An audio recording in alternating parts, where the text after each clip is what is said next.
अगर हम अपने मन की नहीं सुनते तो शरीर बीमारी के रूप में हमें वह बात समझाने लगता है, क्योंकि मन की आवाज़ को जब बार बार दबाया जाता है तो वही बात शरीर के जरिए सामने आने लगती है।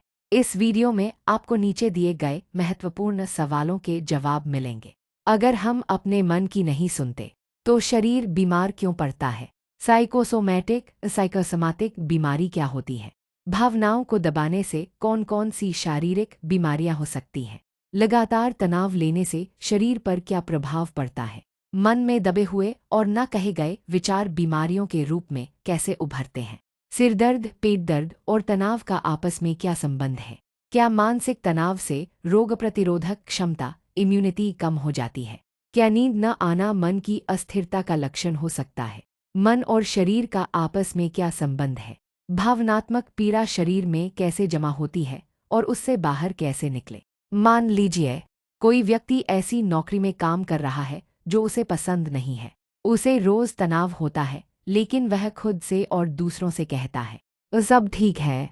कुछ महीनों बाद उसे तेज माइग्रेन की समस्या शुरू हो जाती है। वह दवाइयाँ लेता है, लेकिन पूरी तरह ठीक नहीं होता। धीरे धीरे उसे समझ आता है कि वह अंदर से असंतुष्ट है, लेकिन बदलाव का डर होने के कारण वह खुद से ईमानदारी से बात नहीं कर पाता। जैसे जैसे वह काउंसलिंग लेता है, अपनी भावनाओं को पहचानना और व्यक्त करना सीखता है, वैसे वैसे उसका शारीरिक दर्द भी कम होने लगता है, क्योंकि समस्या सिर्फ शरीर में नहीं, मन में भी अटकी हुई थी। बचपन में सीखी गई आदतें भी यहाँ बहुत बड़ी भूमिका निभाती हैं। अगर घर में बच्चों से बार बार कहा जाता है रो मत, गुस्सा मत कर, चुपचाप बैठो, तो बच्चे भावनाओं को दबाना सीख जाते हैं। बड़े होने पर वही पैटर्न चलता रहता है। भावनाएं खत्म नहीं होती, वे सिर्फ शब्दों की जगह शरीर की भाषा में बोलने लगती हैं। तनाव और रोग प्रतिरोधक क्षमता का भी गहरा संबंध है। अगर तनाव लंबे समय तक बना रहे तो शरीर की इम्यूनिटी धीरे धीरे कम हो जाती है। इससे सर्दी, बुखार और संक्रमण बार बार होने लगते हैं। कुछ शोधों में यह भी पाया गया है कि कैंसर जैसी गंभीर बीमारियों में भी मानसिक तनाव की अप्रत्यक्ष भूमिका हो सकती है।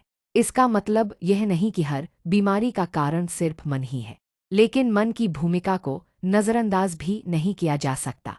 नींद न आना भी मन का एक संकेत हो सकता है। दिन भर हम खुद को व्यस्त रखते हैं, लेकिन रात की शांति में दबे हुए विचार सामने आ जाते हैं। अगर दिन में उन्हें अनदेखा किया जाए तो वे नींद के समय हमें जगा देते हैं।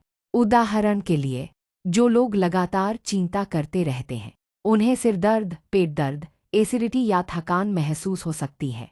डॉक्टर जांच करते हैं, लेकिन कोई बड़ा शारीरिक कारण नहीं मिलता। तब समझ आता है कि समस्या की जड़ मानसिक है।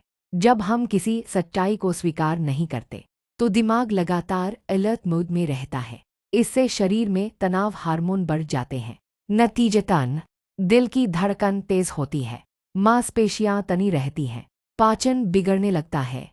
अगर यह स्थिति लंबे समय तक बनी रहे तो उच्च रक्तचाप, मधुमेह, त्वचा रोग और नींद से जुड़ी समस्याएं पैदा हो सकती हैं। इसलिए कहा जाता है, मानसिक स्वास्थ्य संभालना शारीरिक स्वास्थ्य संभालने जितना ही जरूरी है। जब शरीर कहता है अब रुक जाओ, तो उसे नज़रअंदाज नहीं बल्कि समझना सीखिए। खुद से संवाद करना एक बहुत महत्वपूर्ण आदत है। हर दिन कुछ मिनट शांति से बैठकर यह पूछिए, मैं सच में कैसा महसूस कर रही हूँ। कभी कभी सिर्फ यह स्वीकार कर लेना कि हम थके हुए हैं, दुखी हैं या डर में हैं, ही सबसे बड़ा इलाज बन जाता है।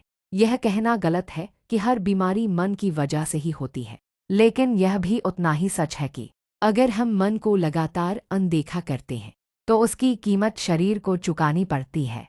मन और शरीर अलग नहीं हैं, वे लगातार एक दूसरे से संवाद करते रहते हैं। अगर हम मन की सुने, उसे समय दें और भावनाओं को स्वीकार करें, तो शरीर को बीमारी के रूप में चिल्लाने की जरूरत नहीं पड़ेगी। अंत में बस इतना ही कहना है, अपने मन में चल रही बातों को नज़रअंदाज मत कीजिए। शरीर हमें लगातार संकेत देता रहता है। अगर हम उन्हें समय रहते समझ लें तो हम एक अधिक स्वस्थ, संतुलित और शांत जीवन जी सकते हैं। आपको यह मनोवैज्ञानिक लेख कैसा लगा? कमेंट बॉक्स में ज़रूर बताइए, किसी नए विषय का सुझाव भी दे सकते हैं। उस विषय पर हम जल्द से जल्द वीडियो लाने की कोशिश करेंगे। और अगर यह वीडियो उपयोगी लगा हो तो इसे ज़्यादा से ज़्यादा लोगों तक शेयर करें।